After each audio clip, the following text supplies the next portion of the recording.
Hello नमस्कार दोस्तों, मैं अभय कुमार शुक्ला रेलवे एम्प्लॉई आप सभी का अपने चैनल स्टूडेंट फीवर में स्वागत करता हूं।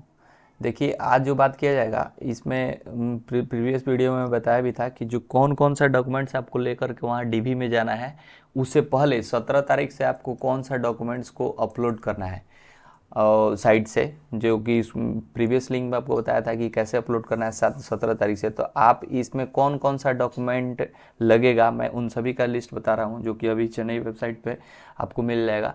तो इसमें देखिए, बहुत केयरफुली समझिएगा, ये सारे स्कैन करने में कोई गलती ना हो, क्योंकि इसी से आपको वहाँ पे फिर मिलाते हैं। तो आप ये सभी ऑथेंटिक डाटा दीजिएगा और पूरे डाटा को दीजिएगा। तो आइए एक एक करके सभी टॉपिक को देखते हैं। फर्स्ट में है कि scan the photograph of the size 3.5 into 4.5 centimetre in JPG format, JPEG या JPG format. In the size should be the 50 से 300 केबी के बीच में साइज होना चाहिए। और आपका जो फोटोग्राफ्स होना चाहिए वो लेटेस्ट 1 मंथ बिफोर, ठीक है ना, 1 मंथ से ज़्यादा पुराना नहीं होना चाहिए। देखिए, प्रयास कीजिएगा कि यह करेंट कहीं फ़ोटो डालने के लिए, क्योंकि अभी जब आपका फाइनल सभी जहाँ पे भी डॉक्यूमेंट वेरिफिकेशन में भी जाइएगा, वहाँ भी न्यूएस्ट फ़ोटो मांगता है जो अभी का करंट फ़ोटो है।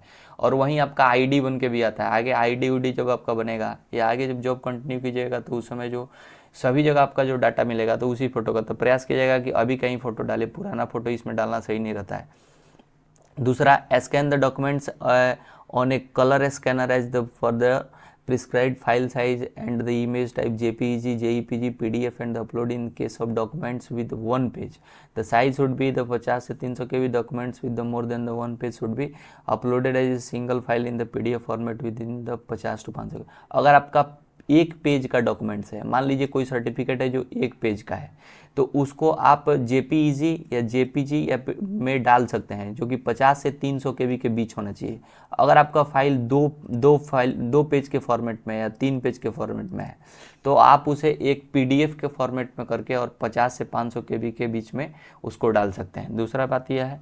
तीसरा पॉइंट आता है, document verification portal relevant certificate in listed therein are to be uploaded. Preview for each uploaded documents has been provided. Candidates should ensure that the image documents are correctly uploaded before the submitting. Candidates should also note that mere saving of the uploaded images in the portal does not complete the uploading process unless it is followed by the submit. In case an uploading documents in found to be incorrect readables during the checking in the preview, then the correct documents can be again in the selected and uploaded till the last date of the uploading document. देखिए, इसमें क्या करना है, जब अगर आप documents को उस पोर्टल पे अपडेट कर रहे हैं, उस समय आपको क्या करना है कि आप इंश्योर हो जाइए कि आप जो डॉक्यूमेंट डाले हैं वह सही है कि नहीं, इमेज जो डाले हैं वो करेक्ट है कि नहीं। अगर करेक्ट नहीं है तो उस समय आपको एक प्रीव्यू का ऑप्शन दिया जाता है। उस प्रीव्यू के ऑप्शन सबमिट करने से पहले आप अपने कैंडिडेट को जो है वो प्रीव्यू बटन को दाबकर और फिर से अपने डॉक्यूमेंट्स को चेक कर ले कि हमारा जो डॉक्यूमेंट्स डाला गया है वो सही है कि नहीं। अगर वह सही नहीं है तो उसको फिर वहाँ से सुधार कर ले। ऐसा आप तब तक कर सकते हैं जब तक जो लास्ट डेट ऑफ डॉक्यूमेंट्स को अपलोड करने का जो लास्ट डेट है, तब तक आप अपने डॉक्यूमेंट्स को ऐसे प्रीव्यू करके और सही करके तभी उसको फाइनली सबमिट कीजिए और करेक्ट करके जाइए। क्योंकि मैं बार बार बोल रहा हूँ, इस डॉक्यूमेंट्स को वहाँ भी मिलाया जाता है, तो आपका सारे डॉक्यूमेंट्स सही होना चाहिए और कोई भी फर्जी नहीं होना चाहिए, नहीं तो वहाँ पे फर्जी पकड़ाने पे दिक्कत हो सकता है आपके साथ। ओनली लेटेस्ट पासपोर्ट साइज बताए थे कि लेटेस्ट होना चाहिए, जो कि 1 मंथ से पहले की होनी चाहिए। अगर आपके फादर्स नेम या mother's name as indicated in the application is not available in the matriculation certificate, अगर मैट्रिक सर्टिफिकेट में फादर्स या मदर्स नेम्स का जो if the father's name and as indicated in the application is not available in matriculation certificate, जो हमने form भरा था उसमें फादर्स नेम या मदर्स नेम जो डाला है वो अगर मैट्रिक सर्टिफिकेट से नहीं मैच कर रहा है, जैसे मान लीजिए किसी ने डाला कि, जैसे मान लीजिए यहाँ पर डाला आकाश, ठीक है, और उसका ए गायब है, ए नहीं है या एच नहीं है या कुछ और है, गुप्ता लिखना चाहिए और सिंह लिखा हुआ है। तो इस तरह से क्या है कि अगर उस तरह का डिफेक्ट है तो then the scan image of the transfer certificate from the institutions last attend. अगर यहाँ का गलती है तो यहाँ से जो टीसी आप ले करके वो जो है उसको आप अपलोड कर सकते हैं, ठीक है। इंडिकेटिंग फादर या mother names should be uploaded by using the provisions to upload additional certificate.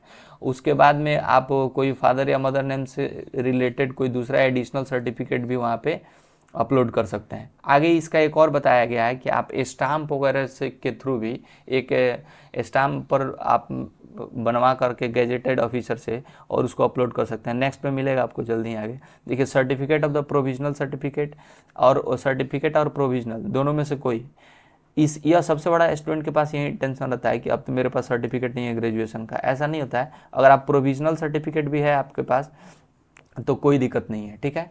देखिए मैं पहले भी वीडियो में बता चुका हूँ, जो बच्चा यहाँ तक आया है उनका कहीं मकसद नहीं होता है उसको बाहर करना।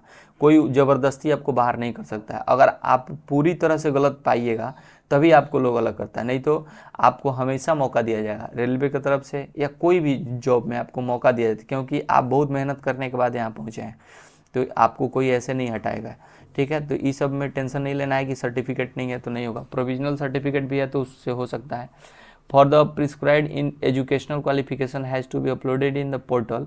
Ensure that the certificate date is within the last of the submission of। हाँ ये ज़रूरी है कि जो आप फॉर्म भर रहे थे, जब इसका फॉर्म आया हुआ था CEN 3/2019, उससे पहले उसके डेट जो समाप्त हो रहा था एप्लीकेशन का, जो मान लीजिए 5 तारीख से फॉर्म भरना स्टार्ट हुआ और 30 तारीख तक था, तो इस 30 तारीख से पहले आपका जो सर्टिफिकेट इशू हो जाना चाहिए। उस सर्टिफिकेट में जो नीचे डेट लिखा हुआ रहता है वो इससे पहले का होना चाहिए, उसी को आपको अपलोड करना है। The certificate date is after the last date of application submission. Then the candidates need to upload all the semester wise marks. अगर आपका डेट इस डेट के पार का सर्टिफिकेट है तो आपको सभी सेमेस्टर वाइज मार्क्स को अपलोड करना है। Seat also a single PDF file by using the provision to upload additional certificate. अब इस सभी सर्टिफिकेट्स को एक PDF बना करके और तब आपको एक इसको वहाँ पर अपलोड करना है, अगर आप इसके पार के हैं तो, 30 के बाद के हैं तो, ठीक है। The uploaded caste certificate for SC/ST should be as per the prescribed format given in the annexure 1 CN 3/2019 with the applicable community clearly, ticket. In case of the variation in the name of the candidate's father name of the candidate certificate, candidate should get a new caste certificate with the correct names and mention। देखिए अभी जो है आपको एक caste certificate बनाना होगा। अगर आप SC या ST शेड्यूल्स कास्ट से अगर आप बिलोंग करते हैं तो आपको एक कास्ट सर्टिफिकेट बनाना होगा, जो कि फॉर्मेट दिया है इस फॉर्मेट में ही बनवाइएगा, ऐसे जाकर ब्लॉक से नहीं बनवाना है। ये जो प्रिस्क्राइब फॉर्मेट है, आगे एक वीडियो में मैं बताऊंगा कौन सा फॉर्मेट है सभी का, OBC का, SC/ST या एक्स सर्विसमैन या और भी जो क्राइटेरिया का है, सभी फॉर्मेट में दिखाऊंगा। एनेक्सर 1 में जो CN 3/2019 के एनेक्सर 1 में जो दिया हुआ है उसी फॉर्मेट पे आपको SC/ST का सर्टिफिकेट बनवाना होगा, ठीक है, और उसको लेकर जाना होगा। उसमें यह ध्यान दीजिएगा कि जो नाम हो, फादर्स नेम, मदर्स नेम, वह जो सर्टिफिकेट में जो नाम उसमें आप डाल रहे हैं वो मैट्रिकुलेशन सर्टिफिकेट से मिलता जुलता हो, उसे मिलना चाहिए, ठीक है। सभी जो भी आप सर्टिफिकेट बनवा रहे हैं OBC, WS, NCL जो भी हो, उसमें यह ध्यान हो कि 10th क्लास का जो आपका सर्टिफिकेट में जो फादर्स या मदर्स नेम है वो सभी मेंशन होना चाहिए और सारे सर्टिफिकेट में सेम टू सेम, नहीं तो उसी से मिलाते हैं वो लोग, ठीक है। The uploaded caste certificate of the OBC non-creamier candidate should be as per the prescribed format given in the Annex 2 of the CN 2019 issued by the component authority. The certificate should not be older than 1 month। ये 1 year sorry 1 साल से पुराना आपका OBC non-creamier जो आता है वो document नहीं होना चाहिए, ठीक है। यानी इधर नया में आपका डॉक्यूमेंट होना चाहिए। In case of the variation in the name of the candidate, father name of the certificate, candidate should get a new caste certificate with the correct name as the mention. सीधा लिखा गया है कि दूसरा कुछ नहीं चलेगा। अगर इसमें अगर आपका गलत है फादर या मदर नेम या आपका नेम गलत है जो कि आपका मैट्रिकुलेशन के सर्टिफिकेशन से नहीं मैच कर रहा है तो आपको दूसरा बनवाना होगा और दूसरा बनवा के तभी उसको अपलोड करें। अभी भी अगर आपका यह गलत है तो बन सकता है, आप अपने नियरेस्ट ब्लॉक से संपर्क कीजिए और वो जल्द से जल्द बन जाएगा। वहीं ये भी क्या करना है, सारे सर्टिफिकेट को जो फॉर्मेट दिया है उसी पे बनवाना है, केवल जाके ब्लॉक से जो बनता है वैसे नहीं बनवाना है, ठीक है। रेलवे का एक अपना जो फॉर्मेट दिया रहता है उसी फॉर्मेट पे बनवाना है, ठीक है। नेक्स्ट बार हम फॉर्मेट का इसमें जिक्र करेंगे अगले वाले वीडियो में। In case of ex serviceman candidates declaration as per the prescribed format is annexed 7 CN 3/2019 relevant sheets of the discharge certificate. जो अगर एक्स सर्विसमैन है उनको अपना डिस्चार्ज सर्टिफिकेट जिसमें नेम डेट और अपॉइंटमेंट डेट ऑफ सभी को जो मेंशन किया गया है, इसके status should be uploaded as single PDF. ये भी अपना एक सिंगल पीडीएफ में बनाकर और तब ये जो फॉर्मेट इसका दिया हुआ है उसी फॉर्मेट में अपलोड करना है, ठीक है। Candidates belonging to EWS should be upload income assessed certificate as per the prescribe format. इसमें भी जो ईडब्ल्यूएस का जो फॉर्मेट दिया हुआ है उसी के अनुसार से any such certificate issued even after date of notification in 2019 will also be consider. देखिए इसी के लिए तो आंदोलन हुआ था। इस आंदोलन में बोला क्या गया था कि अगर 2019 से पहले का ईडब्ल्यूएस है तो वहीं लगेगा, लेकिन बाद में अभी जो न्यू जो अपना नोटिफिकेशन डाला तो उसमें बोला कि अगर आप ईडब्ल्यूएस कैटेगरी से बिलोंग करते हैं और आपका सर्टिफिकेट अगर 2019 के जो हमारा नोटिफिकेशन आया था उसके बाद का भी है तो उसको लिया जाएगा, उसको कंसिडर कर लिया गया है। तो आप लेटेस्ट ईडब्ल्यूएस सर्टिफिकेट को भी इसी के फॉर्मेट पे बनवा करके और लेकर के इसको अपलोड करना है, ठीक है। Candidates belonging to economically backward sections who have waiver of the examination से fee should upload income certificate as per the prescribed format in the next year. इतना अगर जो ईबीसी से बिलोंग करते हैं, इकोनॉमिकल बैकवर्ड कम्युनिटी, वो अपना एक इनकम सर्टिफिकेट बनवाएं उसी फॉर्मेट में, ये भी ज़्यादा पुराना नहीं होना चाहिए, ठीक है। और इसको फिर से इसको भी अपलोड करना है। Minority community candidates who have should waiver examination should be upload the minor community declaration. ये भी अपना एक नॉन जुडिशियल स्टैम्प पर, ये माइनॉरिटी कम्युनिटी जो बिलोंग कर रहे हैं वो क्या करेंगे कि आप एक नॉन जुडिशियल स्टैम्प पर as per prescribed format in the next year for CN3W, इस पर आप अपना एक बनवाएंगे सर्टिफिकेट माइनॉरिटी कम्युनिटी वाले और उस स्टैम्प के थ्रू फिर इसको अपलोड करना है। PWD candidates have to upload disability certificate as per the prescribed format. ये भी जो फॉर्मेट दिया है उसमें PWD के जो कैंडिडेट हैं वो अपना एक सर्टिफिकेट बनवाएंगे जो VA हैं या VB या VC which ever is applicable. जो एनेक्सर माने VA में मतलब समझ रहे हैं ना, 5 का A में जो दिया है या 5 का B या 5 का C जो दिया है एनेक्सर, उसके सर्टिफिकेट के अनुसार से आप अपना उस फॉर्मेट के अनुसार से अपना सर्टिफिकेट बनवाएंगे या फिर उसको अपलोड करेंगे। उसी तरह से सर्विंग रेलवे एम्प्लॉई, जो रेलवे में काम कर रहे हैं, जो ऑलरेडी रेलवे में जॉब कर रहे हैं या अदर गवर्नमेंट एम्प्लॉई हैं, वो अपने NOC नो ऑब्जेक्शन सर्टिफिकेट उनको लेना होगा issued by the competent authority duly indicating the date of appointment. Appointment के डेट से पहले का उनको क्या है, duly indicating the date of appointment. जब से अपॉइंटमेंट है तब से लेकर उसमें सभी वो बनाकर एक देते हैं NOC, यानी आपको NOC सर्टिफिकेट आपके जहाँ भी आप वर्क कर रहे हैं वहाँ से NOC सर्टिफिकेट आपको लेना होगा और उसको इस पर अपलोड करना होगा, ठीक है। तो आप NOC में लग जाइए, NOC लेने में भी टाइम लगता है थोड़ा सा। आप रेलवे एम्प्लॉई हैं तो रेलवे से रेलवे में जाने के लिए तो ज़्यादा नहीं लगाता है, फिर भी 10-15 दिन लग ही जाता है। तो आप इस पर ध्यान दीजिएगा, जल्द से जल्द इस NOC को लीजिएगा क्योंकि ये ज़रूरी हो जाएगा। Upload affidavit for the minor verification in the candidates of father या mother's name like spelling error, initial or the surname sequence in the certificate in the PDF format in the provision made of the upload affidavits. However, such affidavits will not be accepted for the variation in the name in the caste certificate. देखिए सबसे important topic यही है।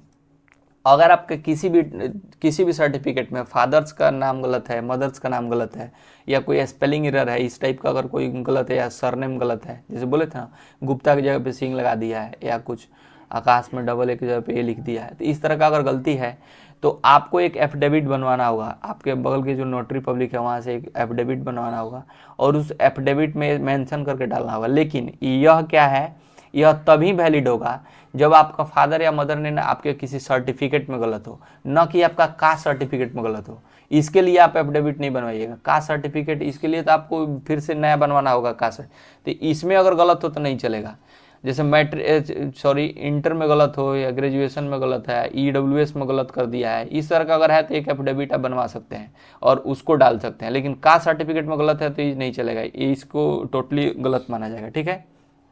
यहाँ लिखा है such affidavits will not accepted for variations in the name in the caste certificate. Caste certificate, इसका मतलब यह कहना चाह रहा है कि अगर आप कास्ट सर्टिफिकेट बनवा लिए हैं गलत नाम से और आप माने आरक्षण का फायदा उठाना चाह रहे हैं तो ऐसा नहीं चलेगा। ऐसा कास्ट सर्टिफिकेट ओरिजिनल होना चाहिए, उसके लिए कोई उसमें नाम आपका सही होना चाहिए, ठीक है। Female candidates whose name has changed post marriage should uploaded the gazetted notifications और any other legal documents as applicable. अगर आपका जैसे कि शादी करने के बाद में लड़की का नाम जो चेंज हो जाता है, तो अगर ऐसा केस है तो आप अपना एक गैजेट का अपलोड गैजेट नोटिफिकेशन और एनी अदर लीगल डॉक्यूमेंट जो कि जिससे कि पता लगे कि आपका नाम पहले ये था उसके बाद चेंज हो गया हुआ है, ऐसे आपको अपलोड करना होगा। In additional documents table documents like semester wise marksheet and any other relevant additional documents if any should be uploaded। अगर वहीं जो डॉक्यूमेंट्स बताया था ना कि अगर आप फाइनल जिस दिन से हो रहा है, एप्लीकेशन शुरू हुआ लास्ट हुआ उस दिन के बाद अगर आप पास कर रहे हैं तो आप अपने सेमेस्टर वाइज मार्कशीट को उसको अपलोड कर सकते थे। ठीक है, अब आइए आगे क्या लेकर जाना होगा आपको डीवी में, ये भी बहुत इंपॉर्टेंट है। अगर आप जैसे देखिए वहाँ क्या क्या चीज़ लेके जाना है, सबसे पहले मैं पहले ही बता दे रहा हूँ, जितना चीज़ सर्टिफिकेट आप लेकर जाइएगा ना उसका 2-2 कॉपी जेरॉक्स करा लीजिएगा।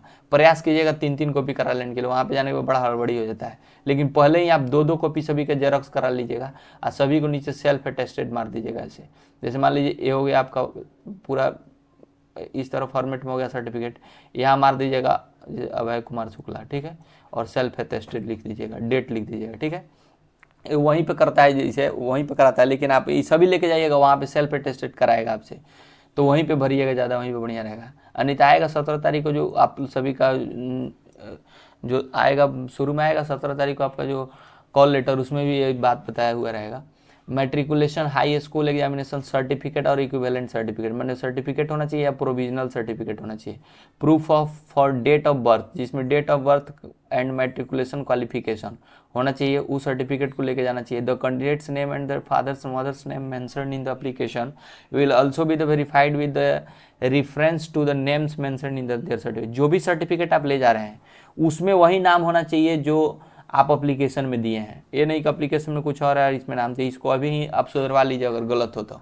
ठीक है, यानी वैसे सर्टिफिकेट में गलत नेम नहीं होना चाहिए। ठीक है, अब ये +2 inter high school secondary PUC equivalent certificate as applicable, जहाँ पे जैसे मान लीजिए कि आपको ग्रेजुएशन का सर्टिफिकेट ले अभी इसीलिए छाप दिया है कि आपको ये लेकर जाना है हायर सेकेंडरी वाला भी। जैसे कि +2 वाला का जो फॉर्म होगा वो तो बस यही ना लाएगा, वो यूनिवर्सिटी डिग्री सर्टिफिकेट नहीं लाएगा, इसलिए ये भी इस लाइन में आएगा। सेम फॉर्मेट लेवल 5 के लिए भी आएगा।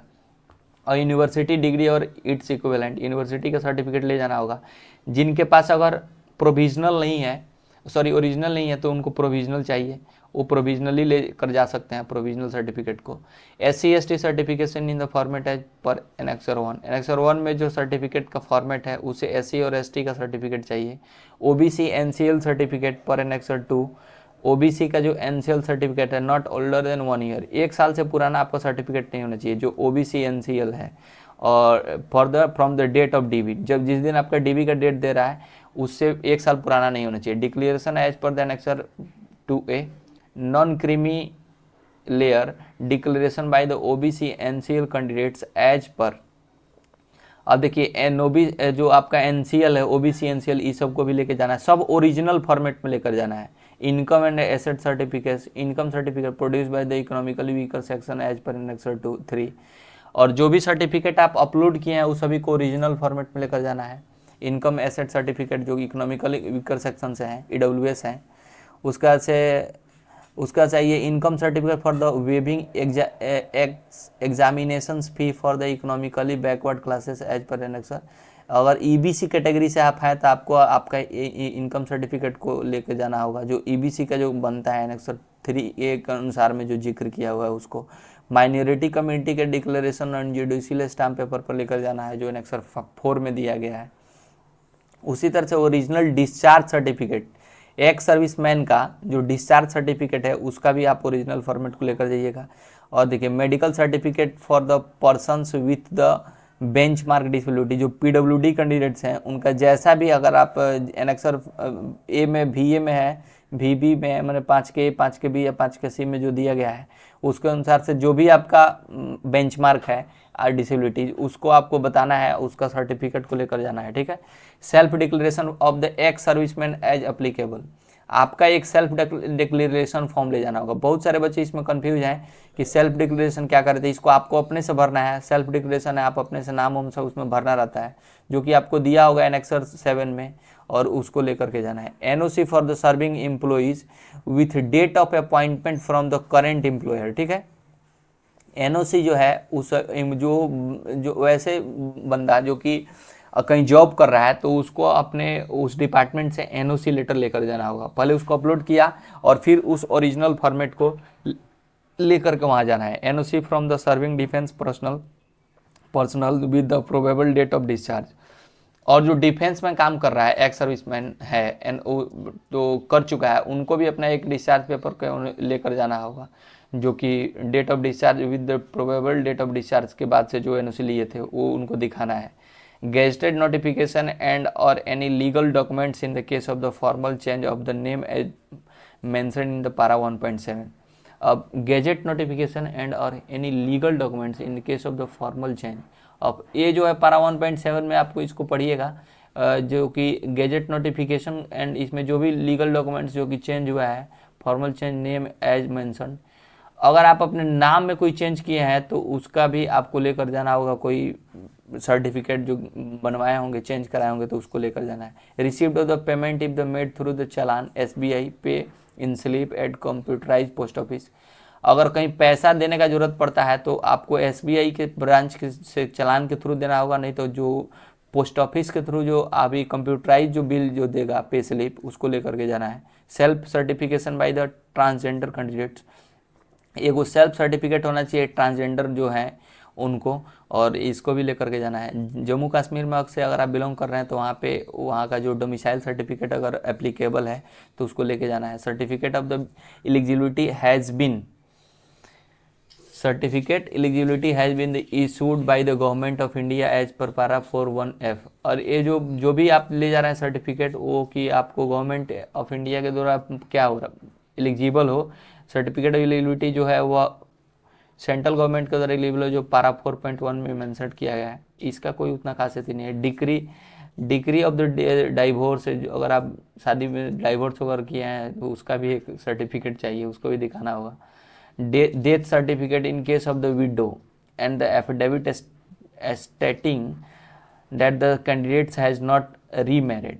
अब देखिए, अगर आप मैंने एक बार शादी, इन केस ऑफ विडो, अगर आप विधवा हैं तो आपको एक एफिडेविट ले जाना होगा कि आप दोबारा शादी नहीं किए हैं, ठीक है। Has not married, second stating that the candidates has not married. अभी तक मैंने आप इस स्टेटस को मेंटेन किए हैं कि आप शादी नहीं किए हैं, तो इस सर्टिफिकेट को एक लेकर जाना होगा। अगर आप एक्स सर्विसमैन हैं तो वहीं आपको जो एक्स सर्विसमैन के लिए था secure civil employment after application CN should be give. Self declaration आपको एक भरना होगा। Concern employer about the details of the application against the CN as soon as they join. The acknowledge copy of this declaration along with NOC। आपको एक NOC चाहिए और जो self declaration लीजिएगा, दोनों को एक साथ कॉपी करके civil employer should be produce during DV। इस सभी को लेकर जाना है आपको DV के दौरान। पासपोर्ट साइज कलर फोटोग्राफ होना चाहिए, नॉट मोर देन 1 मंथ, इसको ध्यान रखिएगा, इसको लेकर जाना है। In case of the variation in the spelling mistake, देखिए लिखा है ना, अगर आप स्पेलिंग मिस्टेक में फादर्स नेम या मदर्स नेम में गलत कर रहे हैं तो इसके लिए ओरिजिनल सर्टिफिकेट या documents candidates are required to submit relevant affidavit executive before magistrate और द नोटेटरी रिक्वायर्ड स्टाम्प। देखिए, ब्लॉक में बनता है, नोटेटरी पब्लिक से आप अपना या मजिस्ट्रेट से आप बनवा सकते हैं एक स्टाम्प, और उस पर मेंशन कर सकते हैं कि सर्टिफिकेट में मेरा नाम गलत था, हम उसको अप्लाई करने के लिए दिए हैं, या वो वहाँ से मेंशन करके और उसको एक स्टाम्प पे बना देता है। लेकिन यह तभी होगा, इस चीज़ को कास्ट सर्टिफिकेट के लिए नहीं बनवाना है, ठीक है। कास्ट सर्टिफिकेट में काम नहीं आएगा। कास्ट सर्टिफिकेट में अगर आपका नेम गलत है तो उसको गलत माना जाएगा, ठीक है। आधार कार्ड लेकर जाना है, आधार कार्ड या आधार कार्ड, ठीक है। तो आधार कार्ड आपका ओरिजिनल होना चाहिए। वो जो एक आता है वाइट कलर में ऐसे निकाल के रख लेते हैं पर्स में रखने के लिए, इसको नहीं चाहिए, एक वैलिड नहीं रहता है कार्ड वाला। या तो पोस्ट ऑफिस से जो आया सो लेकर जाइए, नहीं तो आप आधार कार्ड निकलवा लीजिए और उसको लेकर जाइए, ठीक है। Any other relevant certificate testimonials documents available with the candidate, और the candidate should also bring 2 set of clear eligible self attested photocopies each of the original certificate documents mentioned above the against. इतना हम बोले थे ना, इसमें क्या करना होगा आपको, सभी को सेल्फ डिक्लेरेशन सेल्फ लिखना होगा, सेल्फ अटेस्टेड करके और नीचे नाम लिखना होगा, ठीक है। और सभी का 2-2 कॉपी क्या फोटोग्राफ चाहिए, पासपोर्ट मान फोटोकॉपी। सभी डॉक्यूमेंट्स का 2-2 गो है जो पास फोटोकॉपी होना चाहिए, और उसी को आपको लेकर के जाना है। 3 passport colour photographs not more than 1 month old, ये चाहिए। आप क्या कीजिएगा कि 20-25 को फोटो रख लीजिएगा, इतना खिंचवा के एक बार रख लीजिए। और इस फोटो को अभी ज़रूरत पड़ेगा, अभी से लेकर लास्ट तक आपको इस फोटो को ज़रूरत पड़ेगा। तो मैं तो यही राय दूंगा कि अभी लेटेस्ट फोटो होना चाहिए। और जिस फॉर्मेट में वो आगे भी देगा, एक और फॉर्मेट बताएगा, उस फॉर्मेट में आपका फ़ोटो होना चाहिए। और इसको 1 महीना से ज़्यादा पुराना नहीं होना चाहिए, ठीक है। तो अभी सबको मेंटेन कीजिए और मेंटेन करके इस सभी को लेकर जाइए। चलिए मिलते हैं नेक्स्ट वीडियो में। थोड़ा सा वीडियो लंबा होगा क्योंकि बहुत सारी चीज़ बताना होगा। मिलते हैं नेक्स्ट वीडियो में, तब तक के लिए थैंक यू। जय हिंद, जय भारत।